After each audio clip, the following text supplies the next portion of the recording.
and good evening.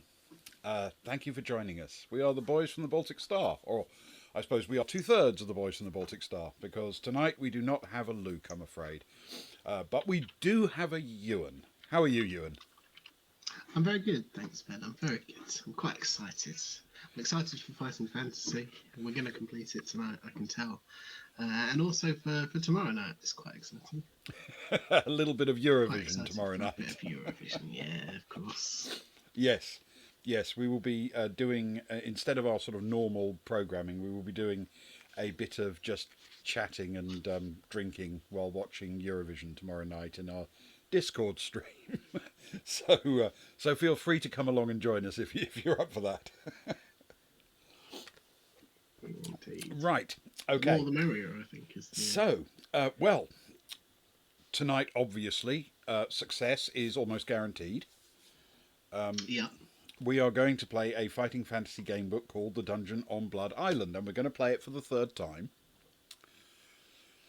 which possibly, arguably, means success isn't as guaranteed as I might have just suggested. I heard it's a charm.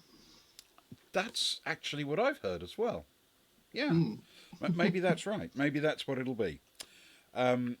So, the first thing we have to do, I'm afraid, is to roll some characters, which should be nice and easy. So we need three basic stats: skill, stamina, and luck.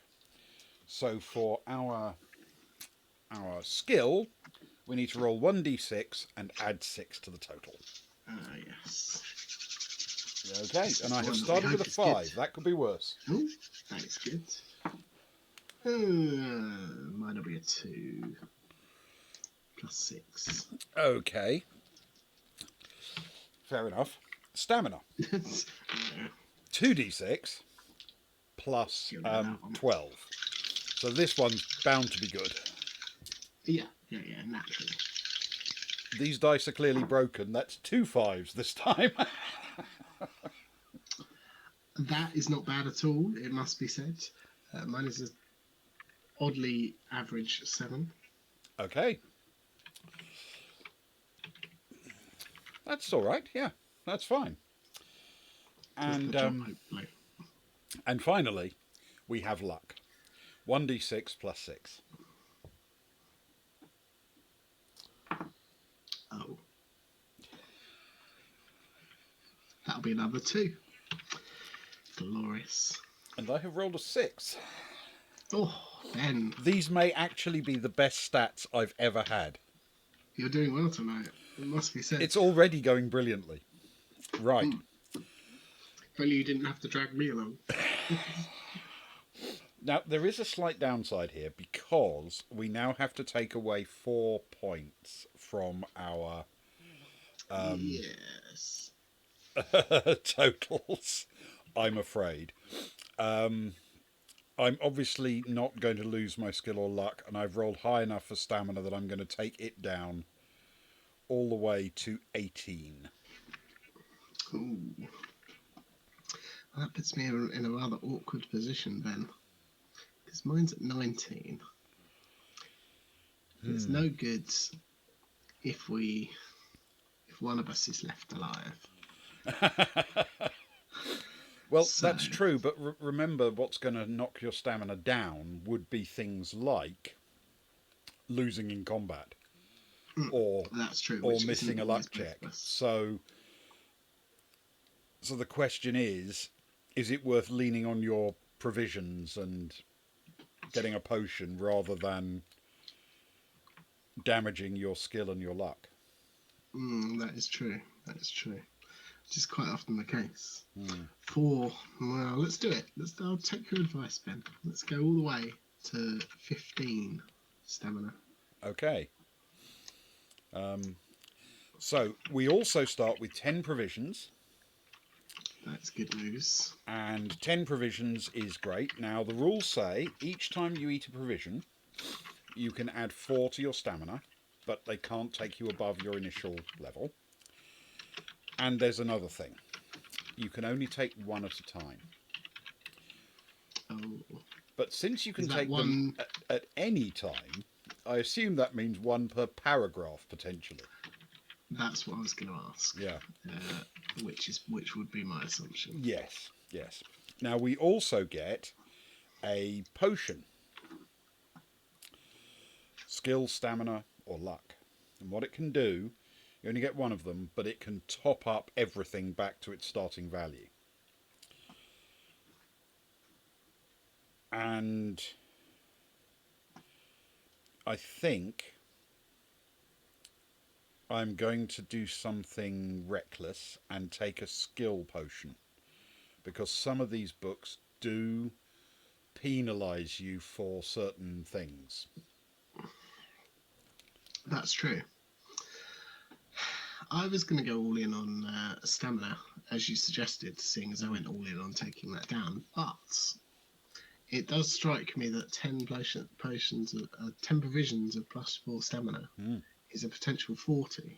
Yep. Which is almost 3 of my full stamina sets that I can go through, that I can top up again. Probably more like 4, because I'm never going to get down to 0. Good point. Which seems like quite a lot. Yeah. I'm not sure if that's accurate. Yeah. So I might join you with a potion of skill. Excellent. All right. It's possibly a reckless choice because, you know, as Ian Livingstone himself says, may your stamina never fail you. And that's true. Although our stamina has failed us more than once because our skill has also failed us. It fails us almost all the time, in fact. Our stat skill, not our playing skill. All right. So let's get started with a little background story. The fame and glory that Deathtrap Dungeon had brought Baron Succumvit was something his brother, Lord Carnus, just couldn't bear. People were in awe of the Baron, and never stopped talking about his annual dungeon contest in Fang and the heroes who died trying to win the prize of 10,000 gold pieces. Lord Carnus even sent his own battle-hardened champion to compete in the Trial of Champions, but he died a gruesome death, along with everyone else. One year, a brave adventurer unexpectedly won through, so Baron Succumvit rebuilt his dungeon and doubled the prize to 20,000 gold pieces, which simply added to its notoriety. Whenever Deathtrap Dungeon came up in conversation, Lord Carnus would fly into a rage, cursing his brother's name out loud. Over time, his jealousy turned into hatred. To upstage Succumvit, Carnus decided to build a dungeon of his own on Blood Island, where he ruled, and offer an even greater prize to the victor. That prize would be the Golden Orb of Fang, which he'd won from his brother in a dice game many years before. The orb's value was difficult to estimate, but some say that at auction in Shazar, a bid of 25,000 gold pieces for such a legendary treasure would be the minimum expected. Carnus revelled in the idea of offering a reward that was once his brother's prized possession. His plan was to hide the orb deep in the dungeon and protect it with deadly traps and ferocious monsters. He was certain the orb would never be found.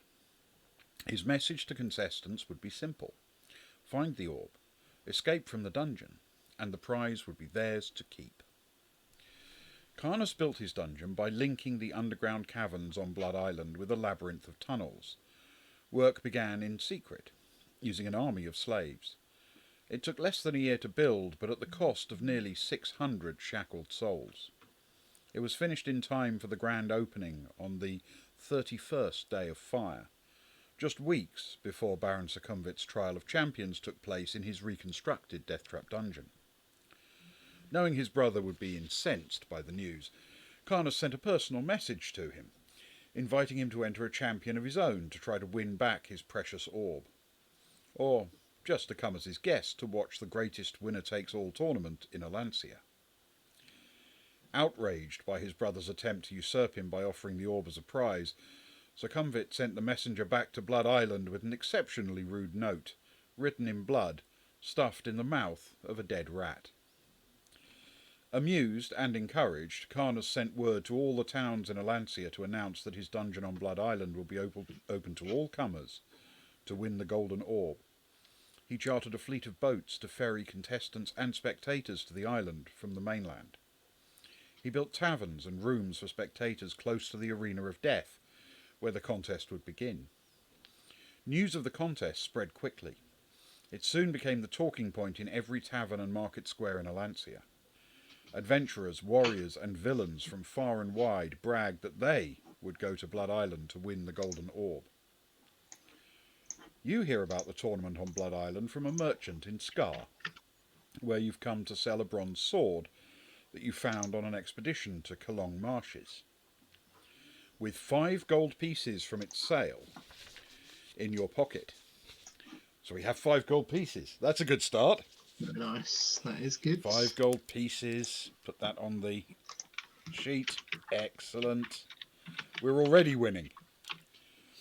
This is going brilliantly.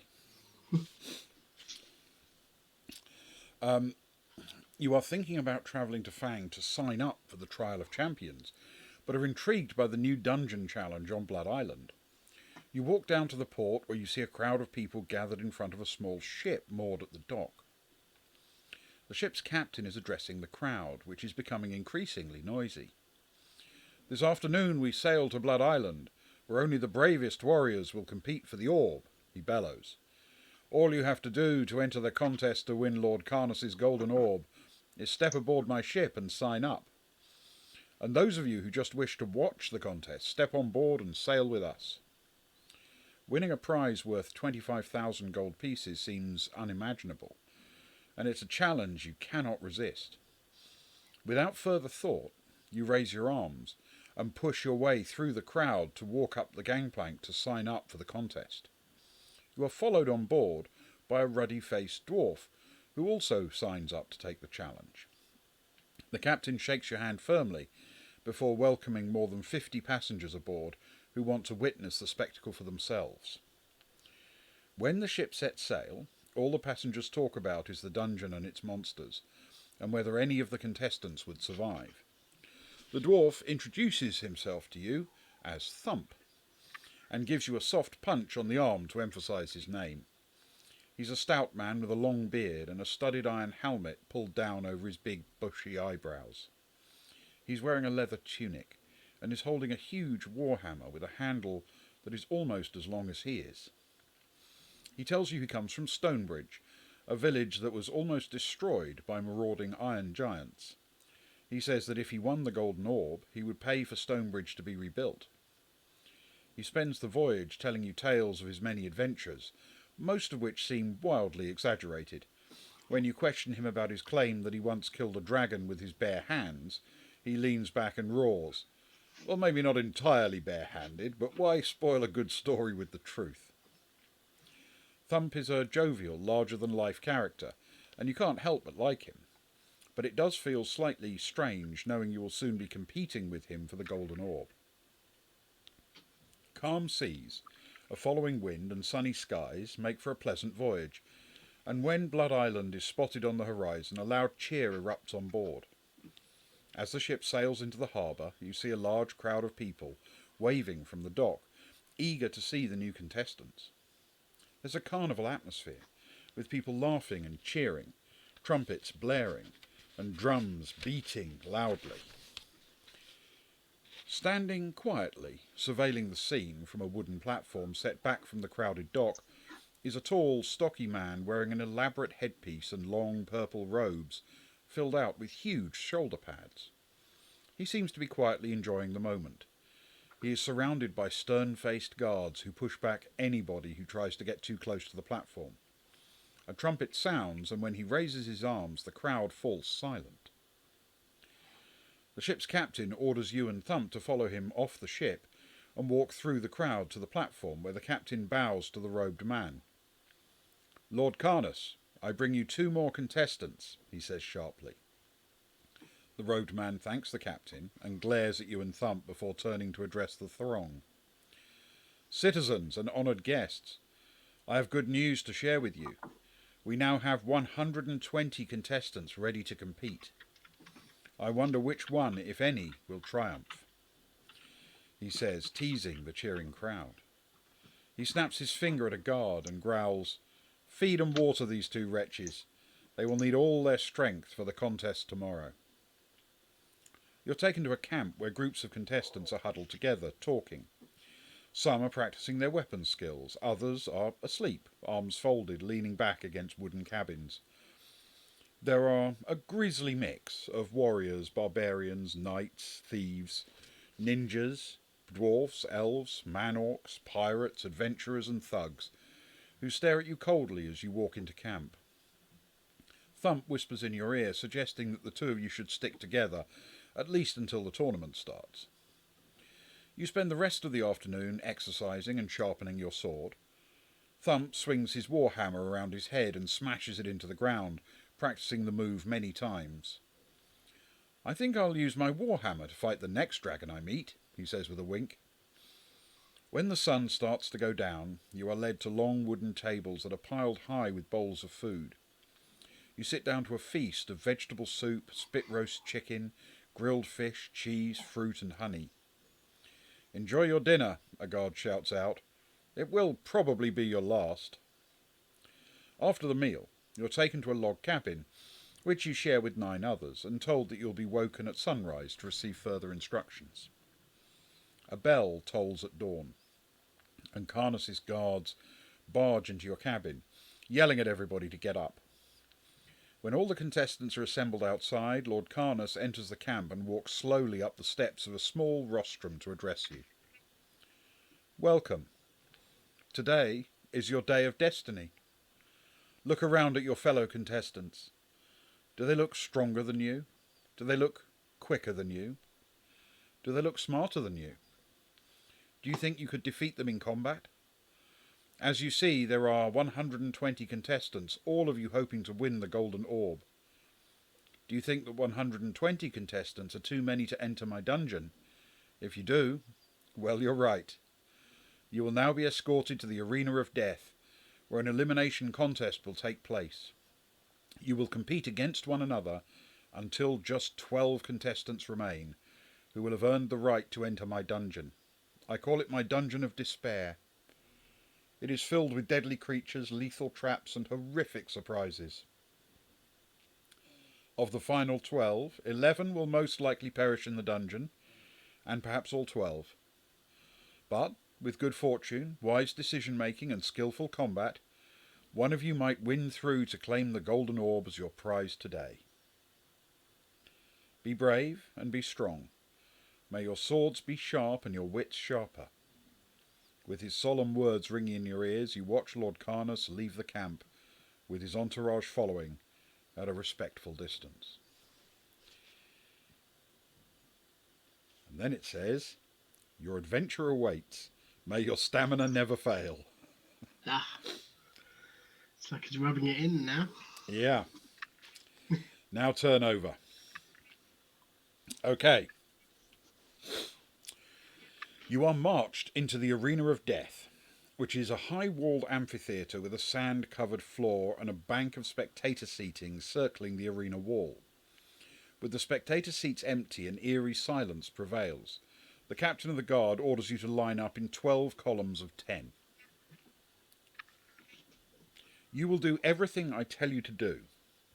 Stand to attention and do not move until Lord Karnas is seated, he shouts, barking out his orders. Without another word, he turns and leaves the arena. The hours pass, but Lord Karnas fails to appear. By mid-afternoon, the sun is unbearably hot, and you see that you are not the only one who is suffering in the heat. All the contestants are perspiring heavily, and some are swaying on their feet. You glance to your left and see Thump, who is grimacing, but looking determined not to fall. You have a splitting headache, your mouth is bone dry, and you are desperate to quench your thirst. Lose 1 stamina point. Wow, that happened fast. Did indeed. Okay. Okay. Lose 1 stamina point. Great. Perfect timing, OMT. We've just lost the stamina point without making any Yes. decisions. Yes, we are technically just beginning.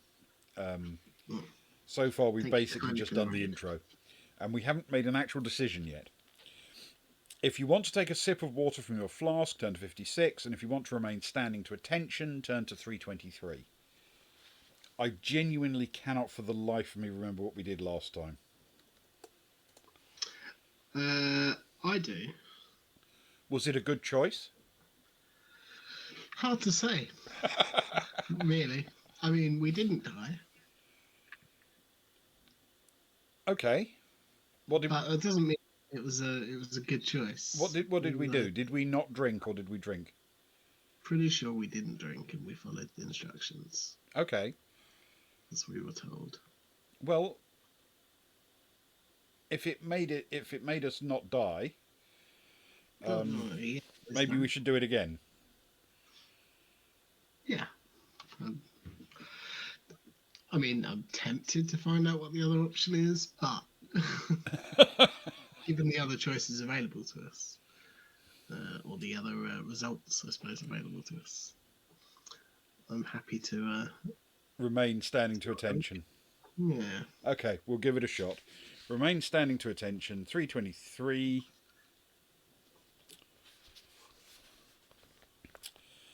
Time passes slowly in the blistering heat, which is draining your energy. Lose 1 stamina point. Oh, God.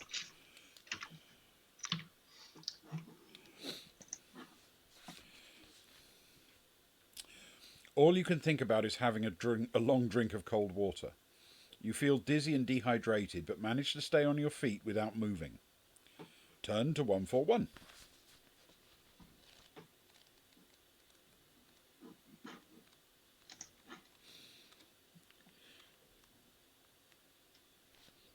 Okay. The spectators are finally allowed into the arena late in the afternoon. They cheer the contestants, some of whom look as though they're about to pass out from heat exhaustion. By the time the arena is full, 10 contestants are lying face down in the sand. A trumpet fanfare blasts out to signal the arrival of Lord Carnus. The spectators stand to applaud him as he takes his place on his ornate throne, while the unconscious contestants are dragged out of the arena, their contest over before it has even begun. Carnus raises his arm to silence the trumpet and acknowledge the crowd. Standing next to Carnus is a tall, mean-faced officer in a red uniform, who steps forward to address the contestants with his sword raised in the air. "Thank you for your patience," he says insincerely. "You may now drink water." You do so eagerly. Add 1 stamina point. Wow, okay. Still 1 down, but okay. As you have been informed by Lord Carnus, only 12 of you will enter the Dungeon of Despair. 10 contestants have been eliminated already, and another 98 are about to be eliminated in a qualifying tournament. The first round is called Bullseye, and you will need a partner for this contest. Choose one now. With no information to go on, you look at the people closest to you. Would you like to team up with Thump, the High Elf, or the Pirate? Now, I'm pretty sure this was an archery contest. And I don't remember now if... I think aren't you trying to eliminate the person you're teamed up with in this one? I think you're right, but it's been a while. But I believe that is correct. Because there's one, isn't there, where we're sort of supposed to team up with Thump? But I can't remember which one it is. Yeah, me neither.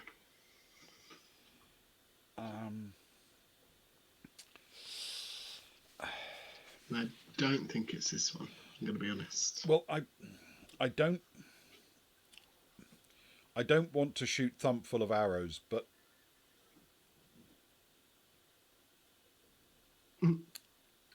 But do we have a choice?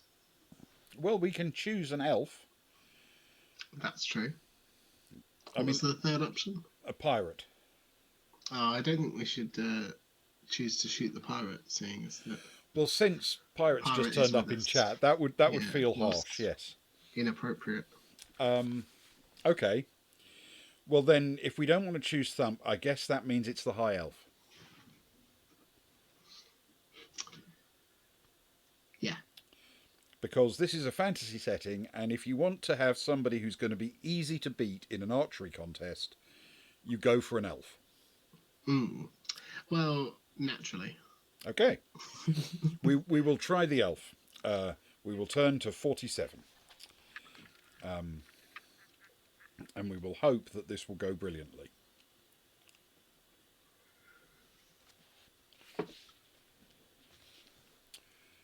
When all of the contestants have chosen their partners, the officer makes an announcement. Bullseye is an archery contest. I hope you've chosen wisely because the targets for this contest are you, the contestants. The spectators gasp when they hear his words. You know that high elves are excellent archers and look over to see that she is smiling confidently. Form yourselves into 2 lines of 55 contestants, making sure you stand opposite your partner 30 paces apart. You will be given a bow, and you must fire an arrow at your partner when you hear the trumpet sound. Anybody who is hit by an arrow will be eliminated. Some, fatally so. You take your place in the line opposite the High Elf. Guards enter the arena to hand out the bows and arrows to the contestants. When you see the elf's arrow aimed straight at you, you breathe in deeply and take aim at her. The crowd roars at the sound of the trumpet, and you release your arrow.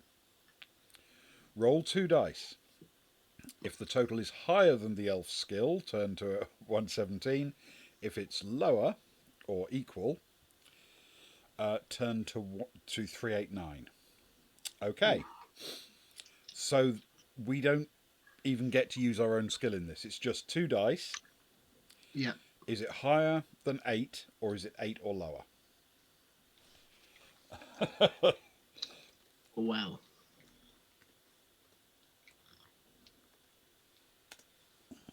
Do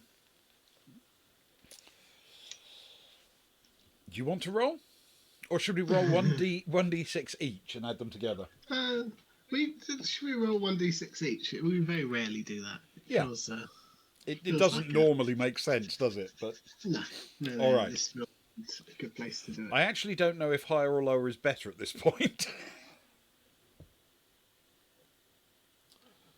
Okay, I have rolled a 3.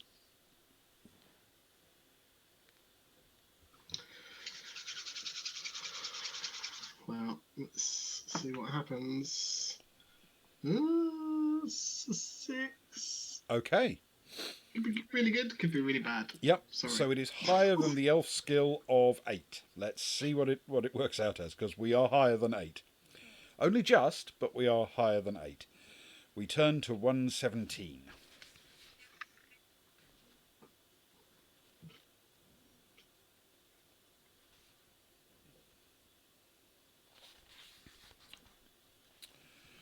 There is an eerie whooshing sound of arrows flying across the arena, many of them hitting their targets. Miraculously, the High Elf's arrow misses you, whistling right past your left ear. There are gasps from the crowd as arrows thud into contestants, including the arrow lodged in the elf's shoulder. She pulls it out, cursing that she has been eliminated, and angry that her arrow missed you. Listening to the groans of the injured contestants, you are relieved to have survived. You scan the survivors and see Thump standing, hands on hips, with a big grin on his face. The trumpet blasts out again, and the officer instructs the remaining contestants to line up against the wall opposite him, while the injured are led out and the dead are dragged from the arena. You walk over to Thump and ask him what happened. I never learned how to use a bow and arrow, so I figured if I aimed to miss the thug, I'd be more likely to hit him. And I did, he says, roaring with laughter. The officer looks along the line of contestants and says without any emotion in his voice, by my count, there are 48 contestants left in the tournament. Lord Carnus requires the number to be reduced to 12 within the hour. It is time to choose a partner for the next contest. Do it now. You agree with Thump's suggestion to split up, at least for now. Would you like to choose the thief on your left or the ninja on your right? Now, I have a feeling that last time we reasoned that a thief was less of a threat than a ninja. Is that right? That is what I would suggest this time round. So that implies that that's what we reasoned last time round. But obviously I can't remember if that was actually a good choice or a bad choice. No. Neither can I. Because we don't know what the contest is. But all other things being no- equal, unless it's picking a lock, you'd rather face a thief than a ninja. Yeah, I think so. So, shall we do that again? If we did it that way last time. Yeah, I mean, eventually we're going to have to choose something that we didn't last time, because last time it didn't go so well. Yeah, But I think that's a good choice. You think thief is a good choice. All right, let's go for Yeah. the thief on the left. We turn to 98.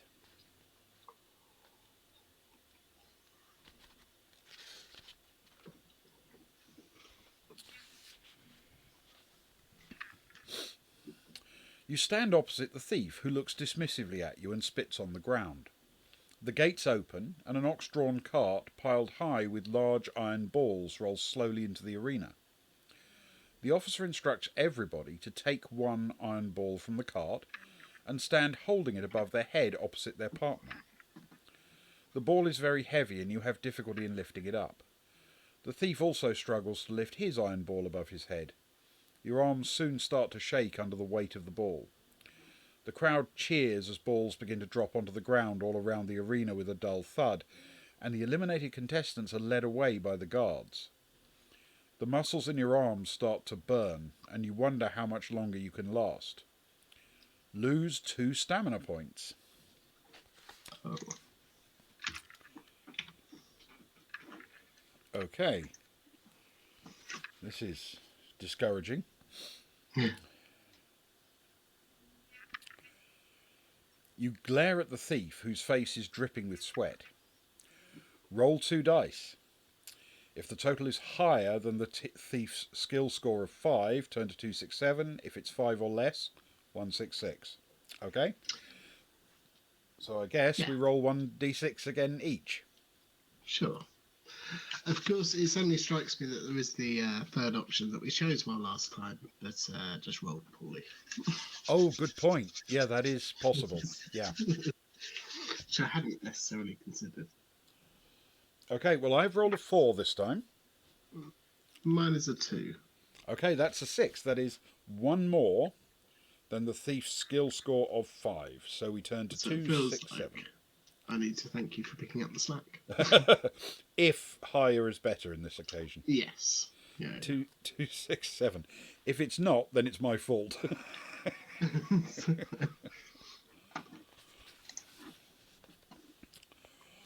Much to your relief, you see the thief's legs buckle underneath him. He drops his iron ball and curses loudly as it thumps into the ground. Not a moment too soon, you drop your ball and shout out in triumph as the thief is led away. You are exhausted, and the muscles in your arms are burning. Lose 1 stamina point. We're going to be dead before we've got out of the arena, even if we win everything. At the end of this paragraph, Ben, I might take a provision. Just put it out there now. I wouldn't, because if we make it through, they'll probably top us back up again before we go for the proper dungeon. That's true. That's true. Unless you're genuinely getting too low. No, it's not drastic. we've got a few numbers to play with.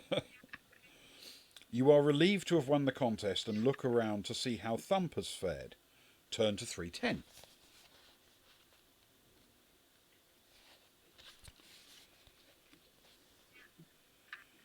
You see Thump nearby, sitting arms folded on his iron ball with a beaming smile on his face. "That wasn't too hard, was it?" he says as you approach him. Before you can answer, the trumpet sounds again, and the officer instructs the remaining 24 contestants to gather at one end of the arena. Gates open at the other end, and a guard walks into the middle, carrying a large silver jug. He begins to pour chalk dust onto the sand, marking out a white line across the arena. The officer raises his sword to silence the murmuring crowd. The next contest is a team game called a line in the sand, he bellows. You must now make another choice. I want 12 of you to be on one side of the chalk line and 12 of you on the other side. Either stay where you are or step over the line. Do it now. A pirate, a man-orc and a barbarian run across the line, cheering loudly. They're immediately followed by a thief and a priestess. Thump turns to you and says, I like their spirit. I'm going to join them. Are you coming? Do we want to follow him across the line or stay where we are?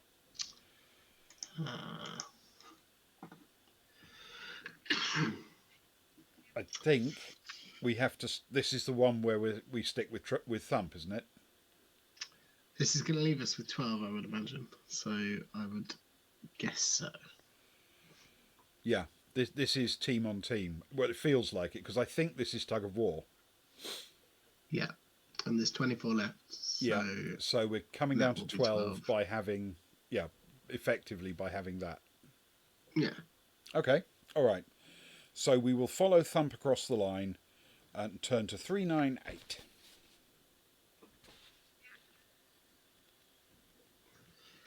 Snail agrees. I'm with Ed.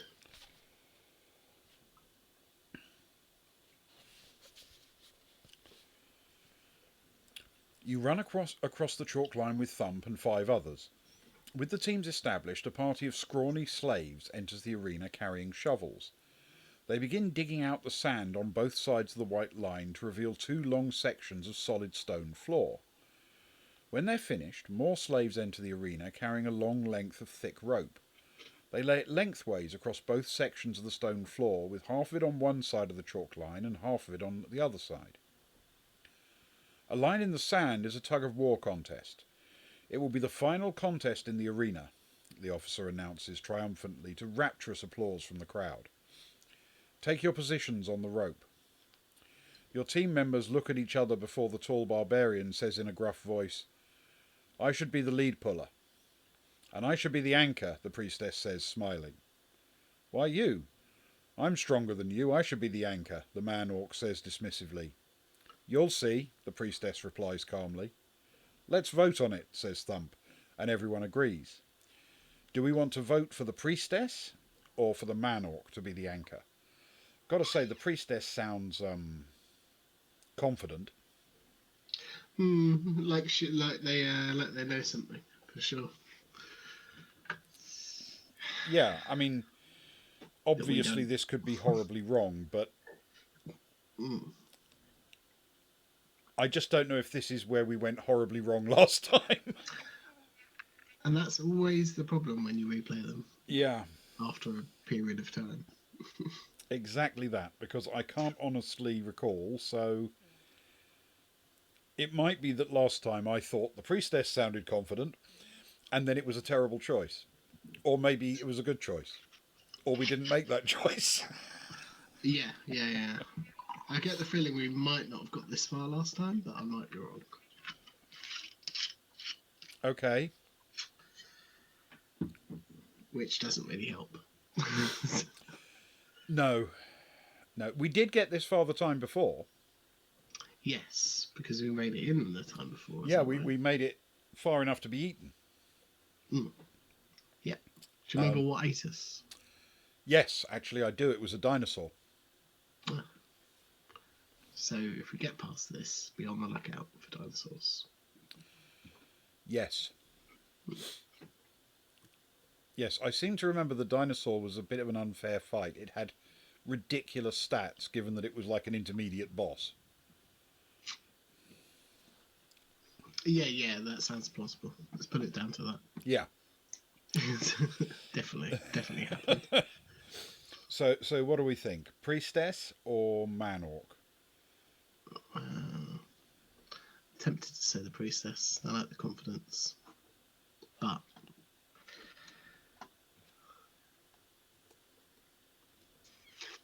they're all good decisions until we know the outcome, aren't they? Realistically. What are you thinking? I'm thinking priestess, because she obviously has a trick up her sleeve, whereas the man orc is just big. But Yeah, that's fair. I mean, maybe whatever trick she does is deemed to be cheating, and we're all put to death or something. Also fair. I can't decide, so I'm going to give it to you to decide. Where you go, Ewan? Let's go. Let's go, priestess. Okay, we will go priestess. We will vote for the priestess to be the anchor. That's 130.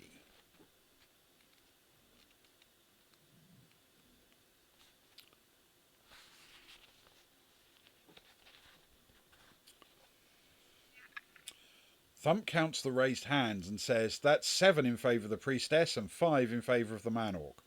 The priestess will be our anchor. Everybody takes up their position on the rope, with the barbarian at the front, with you and Thump in second and third position, and the priestess at the back.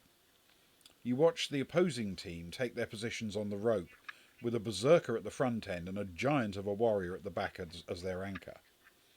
Gripping the rope tightly, everybody leans back to take up the strain.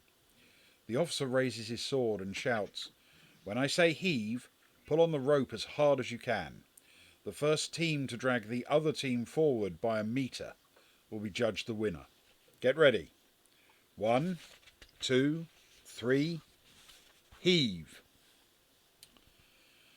Sweating profusely in the heat, but encouraged by the grimacing faces of your opponents, you lean as far back as you can, pulling on the rope with all your might. The minutes pass with neither team able to pull the other forward, when suddenly the priestess lets go of the rope and points to the sky. A green flash sparks from her ring finger, and the rope suddenly feels easier to pull, as though an invisible hand is helping you pull it. You start to inch your way backwards, and all the wailing and grunting coming from your opponents cannot stop them from being pulled forward. The officer raises his sword when you've dragged them forward by a metre, and the stone floor gives way beneath them, and you watch them fall into the void, screaming in terror. Turn to 213. I think that was a bit unnecessary, actually. Bit overkill. Yeah, I mean, once they'd been pulled forward by a metre, they'd lost, right? Yeah. 213. So then, killing them all seems harsh. Indeed. I like how it's a meter, though. Big fan Yes. of the metric system. Yes, I suspect it wouldn't have been with the earlier books. Yeah. The stone floor rises back up, with the spectators clapping and cheering wildly. I told you I had to be the anchor, the priestess says, looking very pleased with herself. A little magic can make a big difference. The officer raises his sword to silence the crowd, telling your team to stand in a line. He turns back to the crowd and says, I'm sure you will all agree that this has been a glorious contest so far. To end this part of it, Lord Carnus will say a few words. Carnus rises slowly to his feet, and with a look of satisfaction on his face says, Indeed, this has been a glorious day, and I, for one, do not want it to end. So there will be an additional contest, called Life or Death. It will be one-on-one combat that will better reflect the name of my arena. The 12 will become 6. Only these 6 survivors will enter my dungeon. The spectators go wild on hearing his announcement. Carnus slowly surveys the 12 remaining competitors. Contestants, draw your weapons and prepare to fight to the death. The dwarf warrior will fight the rogue, the assassin will fight the berserker, the monk will fight the barbarian, the priestess will fight the thief, the warrior knight will fight the mercenary, and the man-orc will fight the adventurer. He growls in a cold voice, pointing his finger at you. Let the battle commence. He sits down to watch the spectacle begin, signalling to the officer to instruct the contestants to stand opposite their opponents. You walk over to the tall man-orc, who looks like he's a mean and ferocious fighter. Holding his heavy broadsword in 2 hands above his head, he charges at you the moment the trumpet sounds. You raise your sword and stand ready to fight him. Okay. So now we have a fight. Oh, The man-orc is skill 8, stamina 7. He should be relatively beatable. And of course, now we both get to fight him because we docked our points earlier, which is why we do that. Okay, yes, indeed. so we will both attack. I have rolled a 7, which is a total of 18. My dice are finally warmed up. That's an 11 for a 19. Okay. Yes. And the man-orc has rolled an 8 for a 16, which means he's immediately lost 4 stamina. He's down to 3. One more round like that would be lovely. Indeed. Let's keep those guys. Oh, and I've rolled a 10, giving me 21. Unfortunately, mine is a 4 for a 12 total. Okay.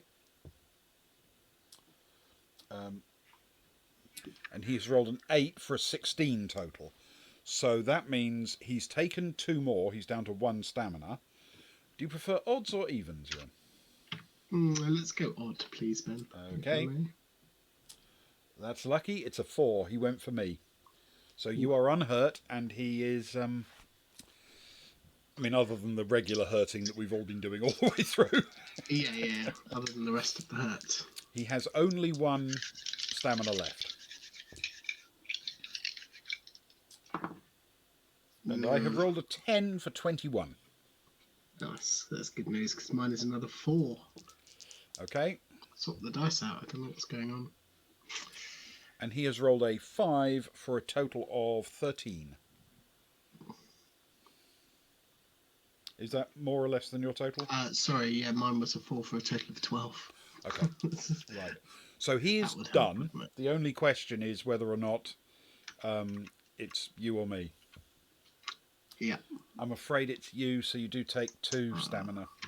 That was a 1. Sorry about that. That's okay. Not at all. It happens. More frequently than I would like to. If you win, turn to 69.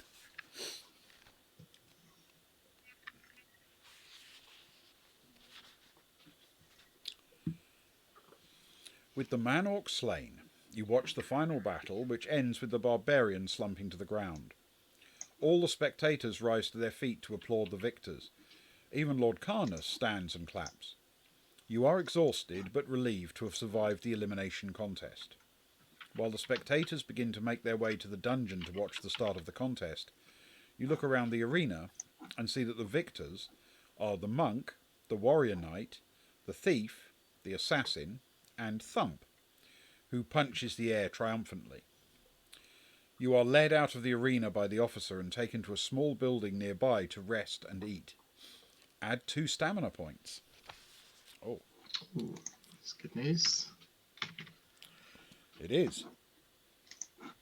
Okay. Needed that. Nobody is talking, and you decide to break the silence and introduce yourself to the others. The thief bows and says, "Greetings. Fingers Foley is my name, and thieving is my game.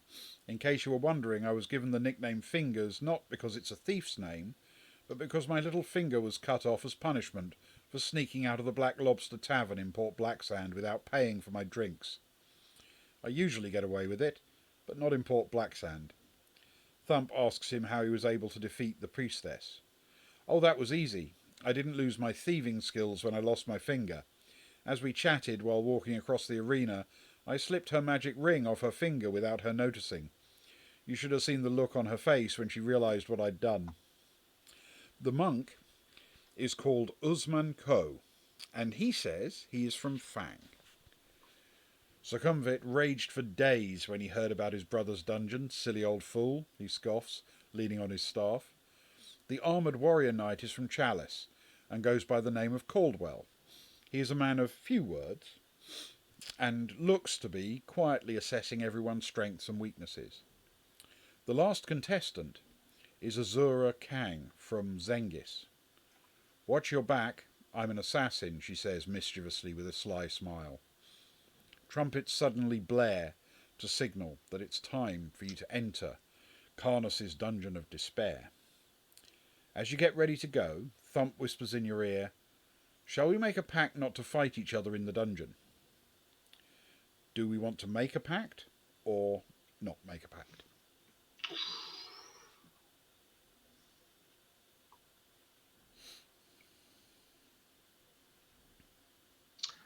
It's a good call. I mean, I'll be honest. Not really here for the fights. Just want the treasure. Yeah. I mean, I don't know what happens if we both end up surviving and making it through, and we both get to the treasure.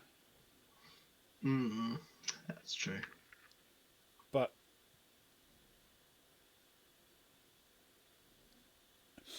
I mean, isn't it simply true that if we agree not to fight him in the dungeon, then we're just removing one potential threat?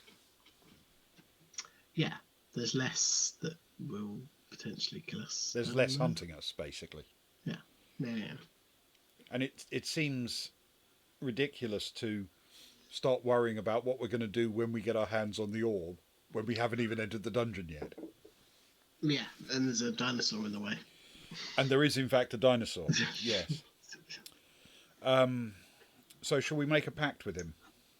Yeah, I think that's a good choice. He's been all right so far. He has. Quite a nice chap. Yeah, and he seems a reliable sort. So we will make a pact with Thump and turn to 195.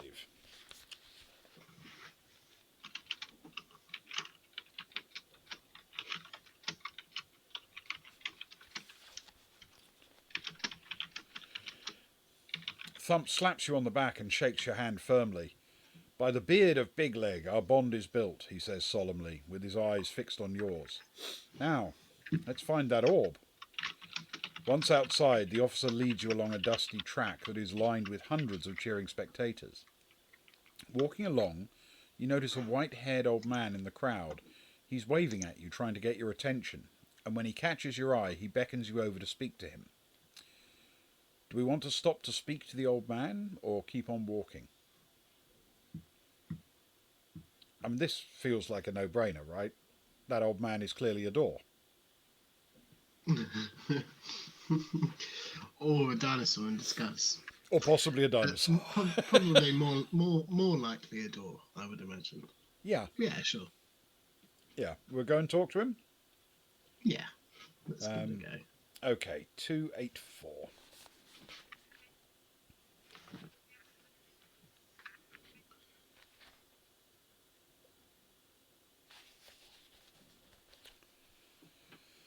He looks at you intently with piercing eyes and says, "If you want to stay alive, don't choose 5. Before you have time to ask him to explain, he disappears into the crowd. You tell Thump what the man said, but he dismisses it as nonsense, saying, "What's he talking about? Number 5? Number 5 what? Forget it." Thump turns and walks on, waving at everybody and soaking up the adulation from his growing number of fans. You hear a shrill whistle and turn to see a tall man in a hooded cloak looking at you. He pulls a long knife out from under his cloak and waves it in the air. Do you want to speak to the man, or ignore him and catch up with Thump? Well, my logic about the old man being a door probably still applies here, but I'm not as keen on running up towards the man waving the knife in the air. It's less welcoming for sure, and to be fair, I don't know many doors that wave knives around. Not encountered many. No, I mean, I would probably, statistically, avoid such a door. Or at least try to. Yeah. However, it is an interesting prospect. But knife.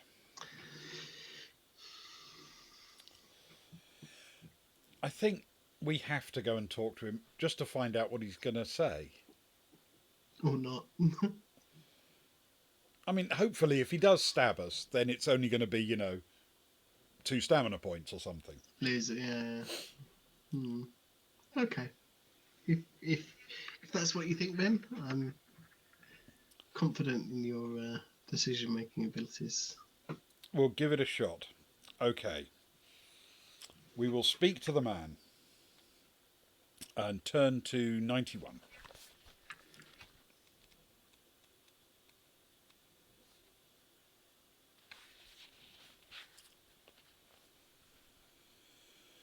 You walk over to the man whose eyes are ice blue. He looks at you without smiling and says very seriously, "This is a Kragan knife. I forged it myself. You will need one if you hope to survive today. I'd be willing to sell this one for 2 gold pieces if you would like to buy it." You look at the knife and see that it has an ornate handle and a long wavy blade made of bronze. We can buy the knife for 2 gold pieces, or we can turn down his offer. Well, that went much better than I was fearing. So, It could have been much worse. much worse. So, In fact, Ed, I think you were right with the best kitchen knives around. Cool. Appears so. Well, I'm very tempted to say yes, because I don't think we're going to have anywhere else to spend our 5 gold pieces until we leave with an orb worth 25,000.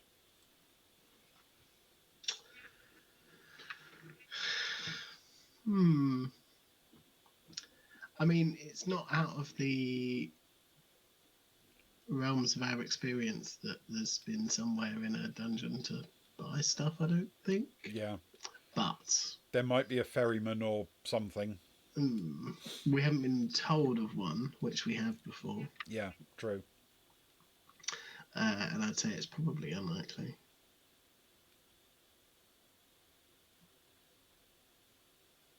That such an event would occur. I think we should go for a knife. Okay, let's do it. Okay. So, that costs us 2 gold pieces. 2 gold pieces. But we You get get a Kragan knife. a Kragan. Is that with a K or a C, Ben? Kraggan. Not what I was expecting, but okay. Wonderful. Okay. So we will buy the knife. Turn to 371. That's interesting. It actually gives you a different paragraph to go to if you buy the knife. I assumed it would just say, add it to your inventory and then turn around. Yeah.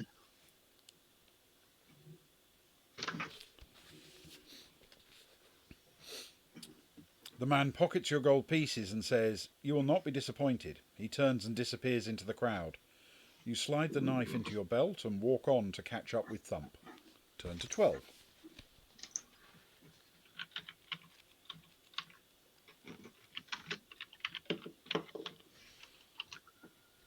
Maybe it's for dealing with dinosaurs. Well, we can only hope. You soon arrive. You soon arrive at a cave with its entrance carved into the shape of 2 fire-breathing dragons locked in battle. Standing there, waiting to greet you, is Lord Karnus, resplendent in his purple robes. A huge crowd of people has gathered at the entrance, with everybody jostling for position, desperate to see the contestants close up. Karnus motions for the crowd to hush so that he can be heard. "I congratulate the 6 finalists. You are all heroes, but alas, there can only be one champion. Now I want each of you to stand on one of the slabs over here," he says invitingly, pointing to 6 numbered stone slabs on the ground in front of him. The assassin makes her mind up quickly and stands on slab number 1, followed by Caldwell, who steps confidently onto number 3. Thump jumps onto slab 6 and motions for you to stand next to him on slab 5. If you want to stand next to him on slab 5, turn to 90, but we can also pick 2 or 4. Well, we have been warned about number 5. Yeah, but I mean, Thump is our good friend. Yeah. But here's the thing. We told Thump that number 5 was dangerous. Ooh, And he good said, call, Ben. forget it. And then he said, come and stand on number 5. Come and stand on number. Oh, oh. After we made a pact with him After not we to made a do pact. each other harm in the Yeah. in the dungeon. I'm not as optimistic about Thump's loyalty as I was. Maybe Thump's not a good guy. I mean, he could just be forgetful or whatever, you know. Dim-witted. But we did tell him that we'd been warned about the number 5. Okay, Spicy. so The 2 or drama. 4, what do you think? I mean, neither of them are 5, so that's a good thing. I'm drawn to 2, but I'm Okay. open to. I I've got nothing don't to have base any that other off of. information to go on, so Yeah, I'm exactly. happy to go with that. I mean, 2 feels as good a choice as any other. Go and stand on slab number 2 and turn to 316. That feels like a good number, and it's quite close to the end of the book, so it's got to be a good step. Right. We're practically there.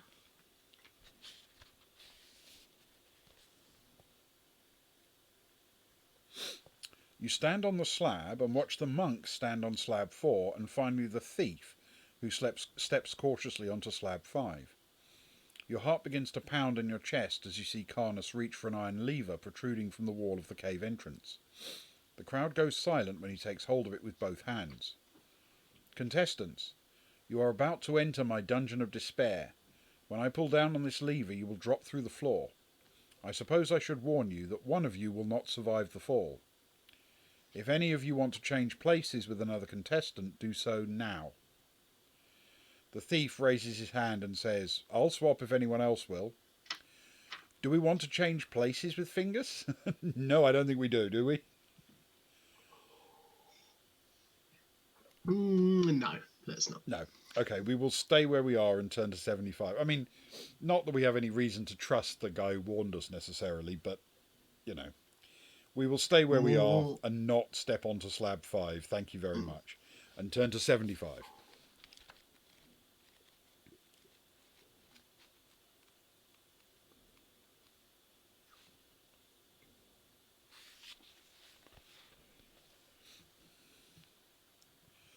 The thief looks disappointed that nobody wants to change places with him, but he shrugs his shoulders as though he doesn't care. The crowd gasps when Lord Carnus suddenly pulls down on the iron lever and the slabs fall away. You drop through a hole and find yourself sliding down a stone chute, landing with a splash into a stinking sewer. Lose 1 luck point and 1 stamina point. Ooh. That's pretty punishing.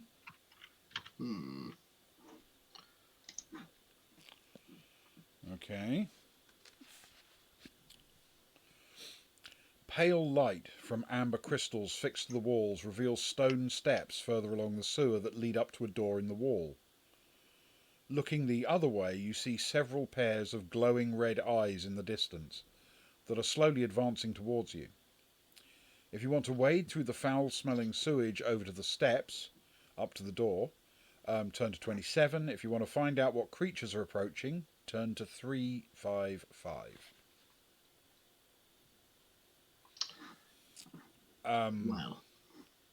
Well,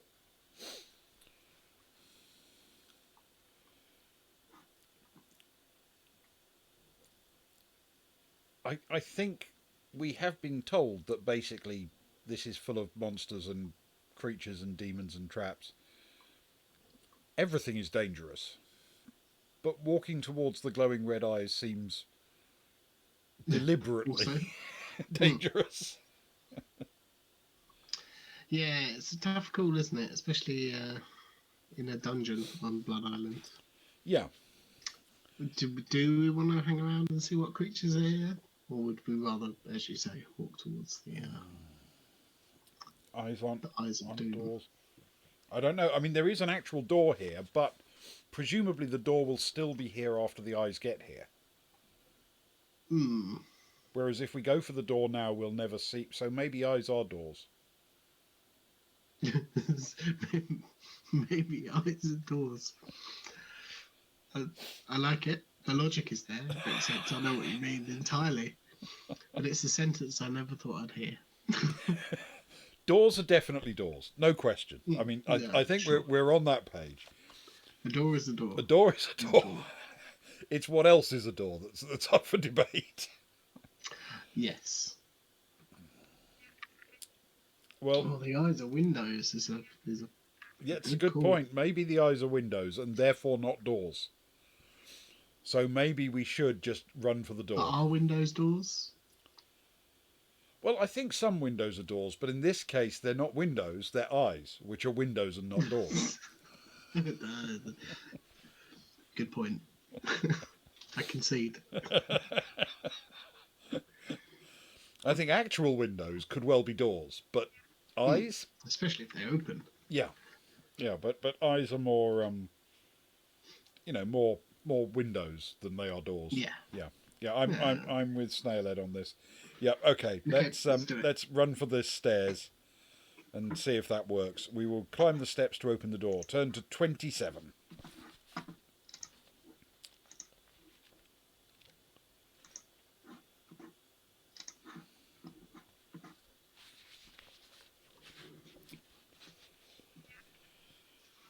You wade knee-deep through the foul-smelling sewage water over to the stone steps, which you climb to reach the door.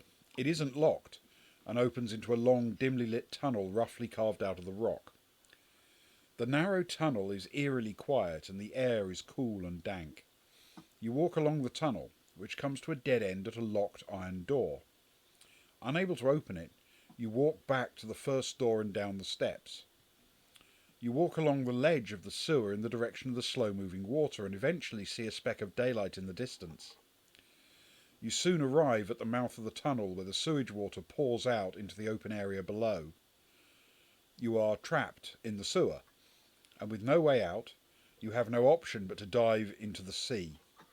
You swim around to the harbour, where you're hauled out of the water by the guards and put on board a ship bound for the mainland. Your adventure is over. What? I'm going to be honest, that sort of came out of nowhere. I was just about getting ready to ask you which direction are we heading then and start drawing a map. Whoa. It's going to be good as well. I was going to go for that was tough. Seeing as Eurovision is tomorrow. That was brutal. I feel like what were the exact words? One of you won't make it inside. Yeah. Or one of you will die. Whatever the words were, it implied that the other five would, and it felt like we didn't really have a. I mean, I guess maybe we could have investigated, waited for the eyes. I guess. I mean, it's possible, of course, that number 2 was just the wrong call. Yeah. And what we actually needed to do was pick number 4. Or 5. I'm just going to put it out there.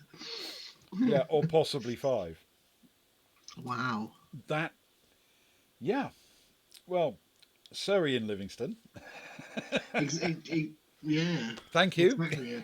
What did just happen? That was very sudden. I am starting to feel that the dungeon on Blood Island might actually be a very difficult one to win. It feels a little bit at this point like our Moby Dick White Whale. Yeah. Yes. I'm going to be honest.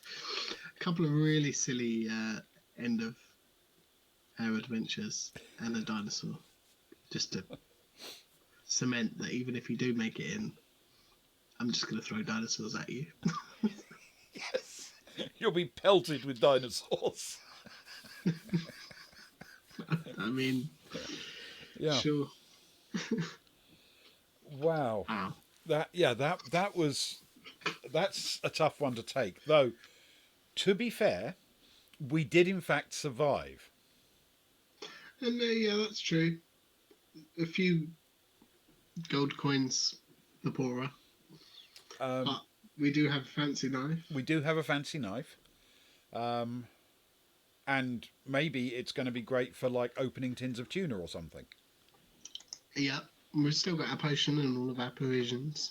Good stuff. And if we ever enter into the dungeon again and Thump's still there, we've got a pact with him. Yeah. In fact, we could actually wait outside the dungeon, and when Thump comes out with the orb, we could say, so, if you remember, we had this agreement to split everything 50-50. Yeah. Let's just do that. Good call. If this was a tabletop role-playing game, it's precisely what we would aim to do. Yes.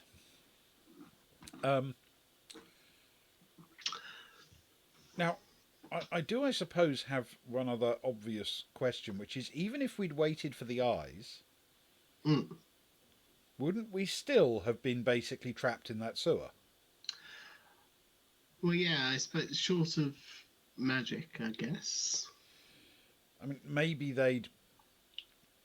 we'd fight them, and when we won, they'd scamper off and run through a hidden passage or something, and then we'd follow them.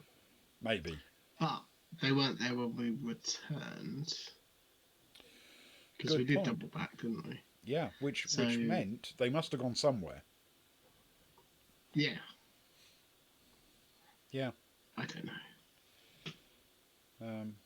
But apparently, despite the fact that we had nothing else to do, we couldn't go looking for their secret passage or whatever. Mind you, it could just be something tiny that only they could fit through, you know. Possibly. Maybe they were the secret passage. Yeah. Yes. Maybe we should have just chosen 4. Yeah, maybe we should have done that. And it's always possible that what they were actually doing, they were a small group of very helpful rats who were actually bringing the orb to us. And then if we'd taken the orb from them, then literally we could have run to the end and jumped into the sea carrying the orb. Dungeon over. Congratulations. Yeah. Congratulations, you've won.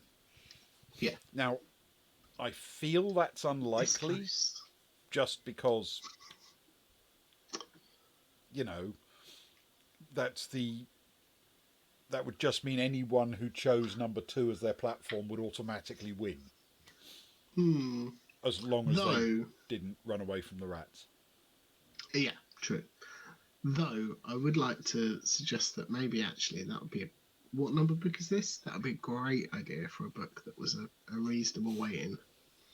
Just be like, 50% of people, well, not even that actually, I suppose at this point, say 30% of people are going to complete it first time like that. Are they still going to play through it to see what the rest of the dungeons is like? Probably. They're probably going to replay it. Can we just put something on there really early that's just like, you win. Well done. Congratulations.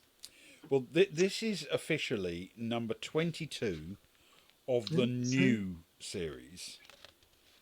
But the thing to remember, of course, is that quite a bunch of the new series are actually reprints of the old ones.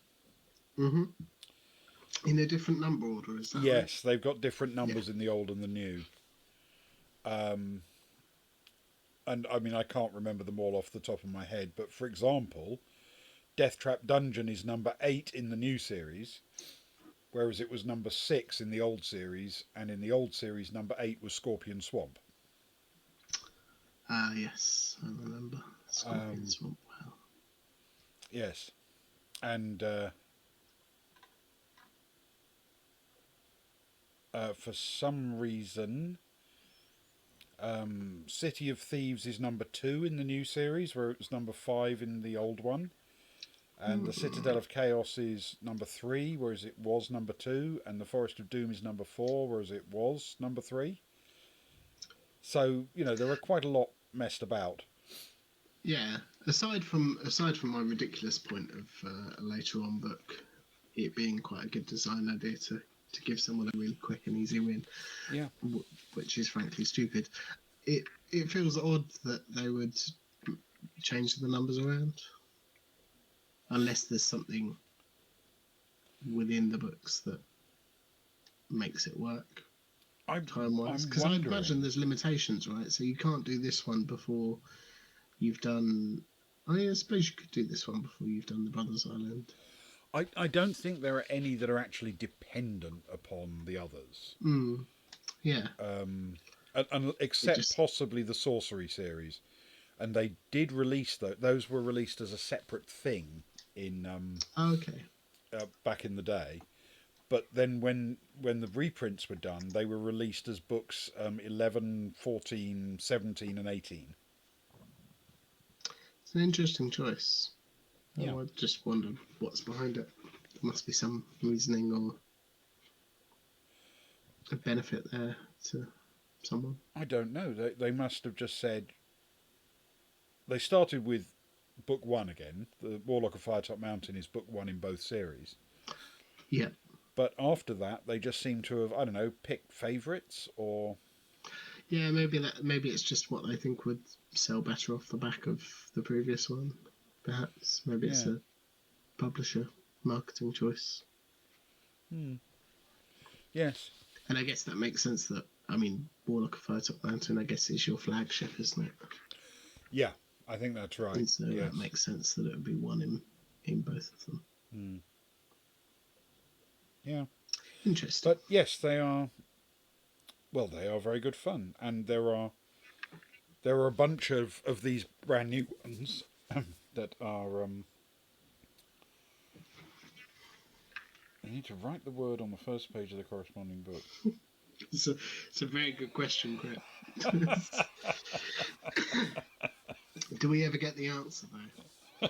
It'll make a Even secret if we message do write the word. that asks what you're doing with your life. Yes, yes, and it won't get a satisfactory answer, will it? That's. It will get a very unsatisfactory answer, Crit. Right. Well, I suppose the first bit of good news is that we didn't die. Yeah. Celebrate that. We also didn't succeed. So, True. I think here is where we have to call this evening's session. So thank you very much to everyone who came along and watched and joined in with the fun. We Indeed. greatly appreciate it, as always. And if you caught this on VOD, I'm terribly, terribly sorry. Because that was a very sudden ending. You've got some spare time. Make the most of it. And tomorrow night we won't be playing a game. We will instead be in our Discord channel from much earlier in the evening to watch together with people live the Eurovision Song Contest, which is daft and raucous and chaotic and is well worth both relishing and mocking at the same time. So that is what we will be doing. And it'll be lots of fun. I'm sure drinks will be had. Jokes will be made. I'm pretty sure, I'm more than pretty sure, actually, that it's definitely going to be a drinky one. Yes. Yes, Russ, I'm sorry about that. I did see the news that the Australian entry did not make it through into the final. That is, I feel, it feels to me a little bit unjust, if you know what I mean. Because clearly Australia never wins anything, and you know, this was their one opportunity to have a moment of glory. And no, I must be talking about Liechtenstein. Anyway, the point is, it will be a very fun evening, and we will chat and laugh and mock, because a lot of them will be very silly and some of them will be quite good historically. Yeah, that's accurate for sure. Fun will be had. Yeah. Right. Okay. So, thank you all. and we will bid you a very fond farewell for tonight. And the Summer Olympic swimming events happen. Yes, yes, exactly. It turns out, for a country that is, 20 something million in size, Australia wins like everything in sports. So, thank you guys. Good night. And we will catch you online in Discord tomorrow if you're up for some very relaxed drinking while watching Eurovision. Good night. Good night, everyone.